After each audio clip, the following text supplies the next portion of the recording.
All right, so this intro segment, we are setting the tone, okay? So just breathe in and relax. Listen to the questions that I'm asking you and just speak freely. Okay. When you look back at the woman you were before your loss, what's the biggest shift you see in who you are today? Oh, wow. That's such a great question. The biggest shift is me really owning who I am. I am unapologetically and boldly me and authentically me. And I am doing things that I would have never done before and just really stepping out and being who I am wholly. Was there a specific moment where you realized, I can't go back to who I used to be? Oh, yeah, absolutely. First of all, I'll just be honest and say, like, I feel like I'm aging backwards. I think that once I really started connecting to who I was, because when you're married, you tend to lose yourself. Like, I was defined as being a wife. I was defined as being a career woman. I was defined as being a mom. And so I wasn't really defined as being Danielle and being the woman that I was. I was attached to the outcome of who I was to everyone else. And so there was a specific moment where I started taking care of myself. I had more time and more space to focus on me. And I also had the will and the desire to find out, oh my God, I'm no longer a wife now. Who am I? And so I started that self discovery. And that's when that came up for me. What made you decide to turn your pain into a platform? Ooh, the moment that I decided to turn that pain into a platform was when my husband passed away and the title of widow came up. And I started getting all of these feeds in the algorithm of widow. And it was either doom and despair or it was over spiritualized. Just pray about it. And he was my person, and that's it for me. Or it was just a lot of sadness, a lot of crying, a lot of just doom and despair. And I was like, well, where is the woman that wants to move forward? That's like, what am I gonna do with my life now? And so I started being her. And so when I didn't find her online, I created her. And I said, I think there's other women out there that wants to see the process of how do you get to move forward in life when you know that your life isn't over. Baby, my life is just getting started. And I decided to turn my pain into purpose and say, I'm going to be that voice for the woman that I was. And I'm going to be the voice to say, you can move forward. You can find your new identity and a new version of yourself. Was that a scary decision or did it feel like purpose from day one?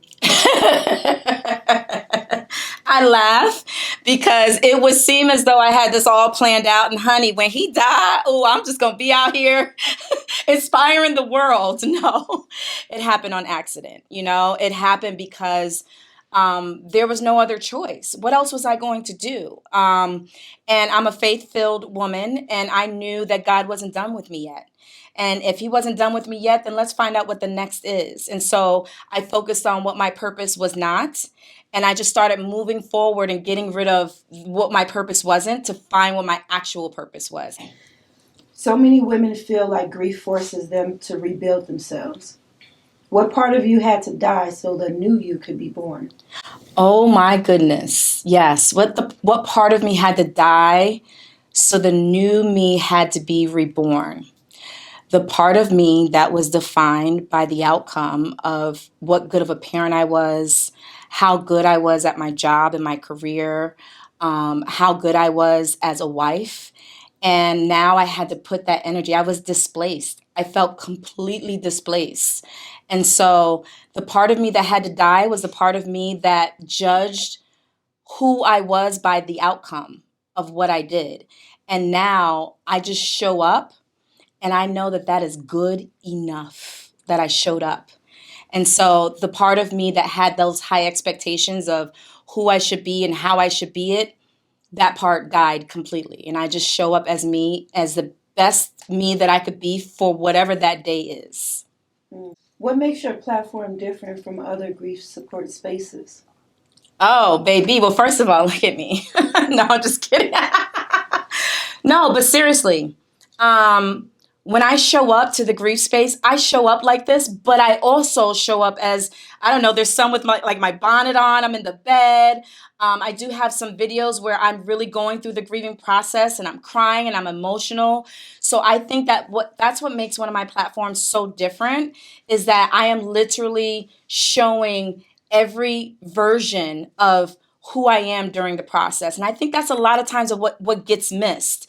And a lot of our grievers out there feel alone and feel like, oh my God, I'm either bipolar or something's going on with me because I'm not seeing it out there. And like I said, either you see the over dramatized grief or you see the over spiritualized, but we don't see the people in the middle that's really processing it, that's really kind of going through and moving forward and going to work and laughing and maybe crying in their closet 2 hours before and then beating their face and getting dressed and going to the club after, you know? So I want to show that. And I want to show that you can move forward, you can and you will be a different version of yourself every single week. Every other day, I was a different version of myself until I started kind of remapping who I was and started becoming kind of more permanently of who felt more comfortable to me. So I wrote a book called Why I Got Naked, Healing the Child Within. And in that book, I'm really being vulnerable. I'm speaking about healing, identity, and self-worth. In my book, I also talk about shedding layers emotionally and spiritually. What layers did grief force you to shed that you didn't even know you were still carrying? Oh, girl, how much time do we have? Let me tell you something, what I know. I wow, that book is amazing, first of all. Thank you. Listen, here's something about grief. Grief will expose you. Grief will expose every insecurity, if you have anger management issues, if you have underlying depression, if you have mental health issues, grief is an exposure. One of the things that I didn't know that grief forced me to shed, that I didn't know what I was carrying, is the victim mindset. And I give credit to Dr. Cheyenne Bryant that helped me uncover that.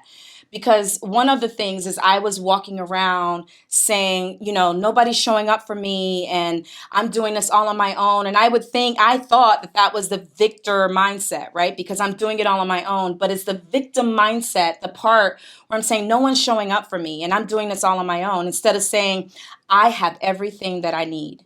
I have every support that I need, and I'm able to show up and take care of business and handle the things that need to be handled on my own. So just knowing that I'm able to process, I had to shed the idea and the victim mindset of who wasn't showing up, how they were showing up, who wasn't there for me, who did me dirty, who didn't do me, those things, and focusing on that was not helping me. And so I had to shed those layers of discomfort and betrayal and disappointments and things like that. I had to shed that in order to live in the victor mindset. How has grieving your husband affected your inner child?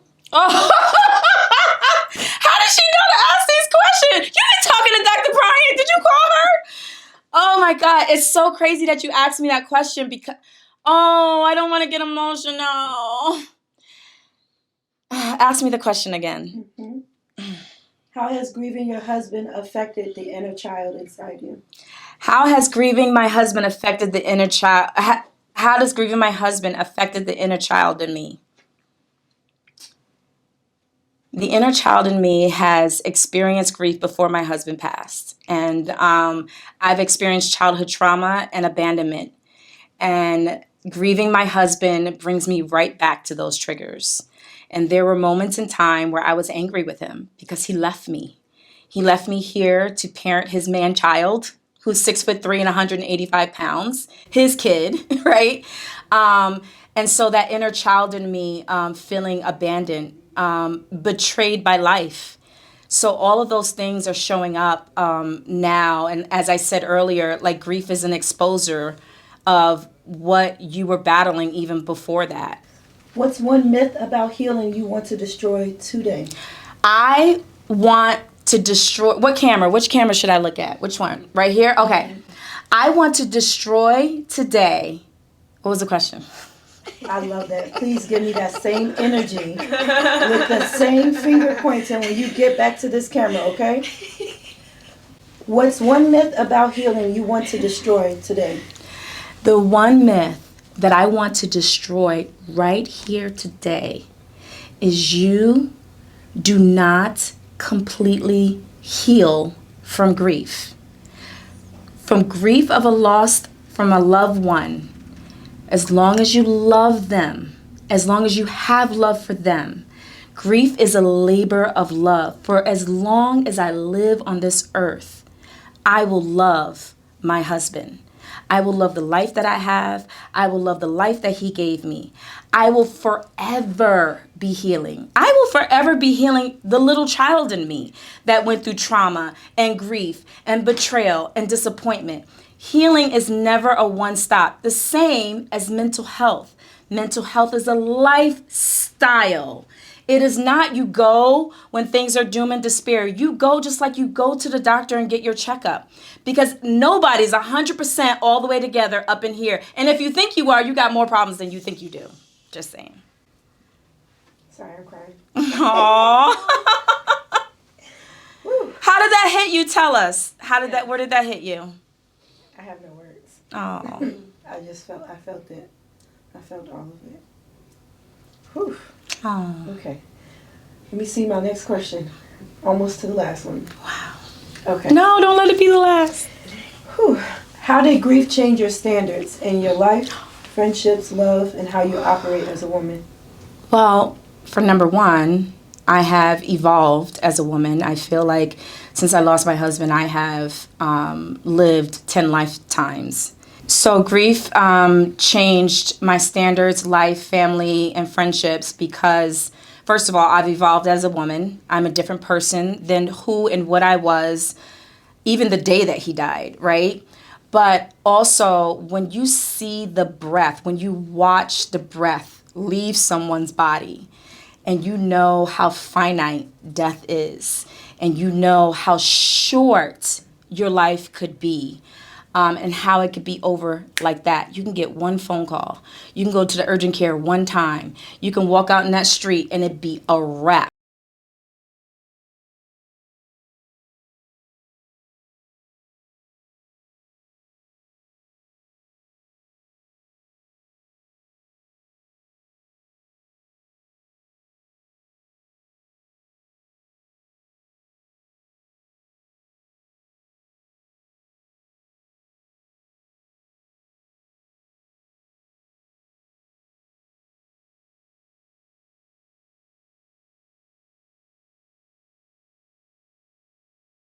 Does not mean that I don't make mistakes. Not mean that I don't go through things. It's really important for me to be kind to myself, to give myself grace, to say to myself, I have never been here before.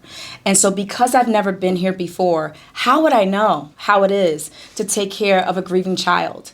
How would I know how it is to be a almost 48-year-old woman? Capricorn, hey, in the house. 48-year-old woman who is single, who's in these dating streets. What does that look like? You know, so I have to be, I have to be honest with myself, and I have to be kind to myself in the choices and the decisions that I make. But as far as standards, my standards are high. My standards are high because I have been a primary caregiver and brought a whole human through all the way, besides my 16 years of marriage, all the way through sickness, all of his surgeries, his chemo. I have carried him and carried till he was vomiting up black, whatever that was, right? And so I had to intravenously give him his morphine and his Ativan while he was in his dying days and watch the breath leave from his body, watch him be in excruciating, agonizing pain for months, wanting to die because the pain was so bad. And so when I say set standards, what I've been able to endure, I'm looking for the other half. I'm looking for someone to add value to my life and someone who's going to give me reciprocity. That is important. So if there isn't a mutually beneficial relationship, whether it be in my life, whether it be in my business, whether it be in friends or family, I don't want it. I would rather be by myself for the rest of my life than to half-ass anything else in my life going forward. For any woman who's grieving and listening right now, what's the first step that she can take to keep living even though her heart is broken? Oh, what I would say to that woman to help her keep living even while her heart is broken is to feel your feels. I always say, not barring mental health, right? You know, if you have mental health issues, seek counseling. And this is the other thing that I say. I am not a therapist. I'm not a counselor. And I will tell you, I had a full team of people. I had a bereavement counselor. I had a widow coach. I had a pastor. I had an incredible support team. And so I am not a therapist or a counselor. You should seek those services. And you should also, if it's recommended to you, take your medication. Do not hide from that. If you need medication and that's something that you need to get yourself to an even ground, do not deny yourself that. Okay? So not barring that, allowing the grief to pass through you. Allowing it to pass through you, feel the feels. And then also, what I would tell the woman is audit your environment. And I keep saying that. I cannot watch the news. I can't. I cannot carry the weight of the world on my shoulders. I do not have the capacity. I have enough devastation to last me for 2 decades. And I know that about myself. Those are my triggers. And so I stopped watching the news. My social media feeds me what it needs to feed me. But know your capacity. If you have friends that are heavy, that are going through some heavy things, know I can't manage that right now. I can't manage you and me and what I'm going through right now. Just be honest with yourself, and it's okay. And you have to know how to let people go. You have to let people go for your own healing. So those are some of the main things. Just to acknowledge what you feel in your body when you're around certain people, when you're doing certain things, and you're experiencing life, because there are some things that are triggering for you, and you are so fragile and sensitive. I'm still fragile and sensitive, and there are some people I can't talk to Uncle whoever today because he's kind of harsh. I'll call him in a couple weeks when I'm a little bit stronger, and know that that's okay. Yeah. So, where can people find you to work with you and tap in and support you? Oh my God, yeah, I love this question. It's the easier question. So a little bit about me. Okay, so I was married for 16 years. Technically, I was married for 11 years. We were together for 16 years. He died on our anniversary, October 18th. And so he passed away. He was diagnosed in 2020 in the middle of COVID with stage 4 colon cancer. He was 47 years old, completely healthy up until that point. And so he battled. It was terminal from the beginning. And he battled with the cancer. They just threw the kitchen sink at him. So we're talking chemos, surgeries. He had what's called a hepatic artery pump, driving the strongest chemo directly to his liver, because his colon cancer metastasized to his liver, and that's why it was stage 4. And so we as a family, I was his primary caregiver and took care of him for those 2 years until the cancer really took over his body, and ultimately he lost his life. And so I then worked in corporate finance. I did that for over a decade, and I'm actually still licensed. I don't know why I say that. You can take that out. But anyway, because I'm proud of it. And you know what? I am proud of it because I actually got licensed with my Security 6 and 6-3 while he was in chemo. I did that. You know what I mean? So, I just want to plug that in there. But anyway, so he ultimately passed away. And I resigned from my corporate job, and the goal was to just take a 1-year sabbatical. And so I was going to take 1 year off. Thankfully, I know that's coming from a privileged place. I made the right decisions and had the right plans that I could at least take 1 year. And so 4 months in, God called me and he said, you need to tell your story. There are people that need to hear your story, and there are people that need to see your face. And by the way, my melanated skin out here, because there isn't enough of us out here. And I want to also say, by the way, that death does not discriminate. And so there are Black widows out here, and there are Black widows out here who are thriving. But we're so busy out here running companies and taking care of children and running households and businesses that we're not hearing about that. But I also wanted to show up for that. I am the grief disruptor. And so I started my company called MHDS Media. It's a storytelling platform. I wrote a book. And so where you can find me is on all of the social platforms under the grief disruptor: YouTube, Facebook, Instagram. What's the other one? TikTok. Oh, TikTok is interesting. You're going to find some interesting things on TikTok. But you can find me there. But more importantly, I would say definitely get on my newsletter. Right now, my newsletter is completely free. It's called the G3 newsletter, Grief, Grit, Glow Up. So it's from grief through the grit to the glow up and getting you to the glow up phase.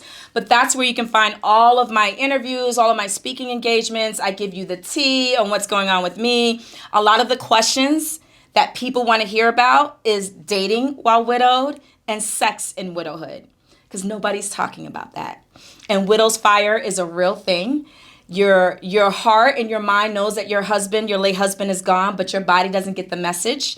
And my lady body parts still work. But the truth of the matter is, have you seen me? Look, I have a right to be out here. I'm a young, beautiful, gifted, 48-year-old, thoughtful, kind woman. I deserve to live this thing called life. And I want to show all of the women out there that they can too. And it's a journey. Listen, do not let the beat face and the tresses fool you. It is a journey. I don't always look like this. I don't always show up with audacity. There are times where I have to call a friend.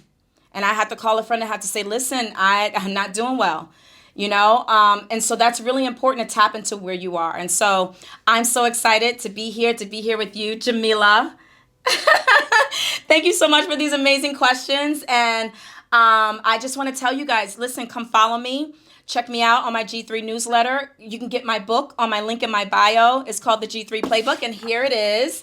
From grief through grit to the glow up. And guess what? I actually have Surviving the Holidays right now. I don't know when this is going to air, but Surviving the Holidays right now, because a lot of us are going through it with family. And I think we don't talk about that enough. How do we deal with families when we're in grief? Whether we're in grief from divorce or whether we're grieving from the different family dynamics. How do we deal with family? Because not everybody agrees with how you're living your life when you go through those things. And so I help with all of that. My website is www.mhdsmedia.com. That's it. That's all. Bye.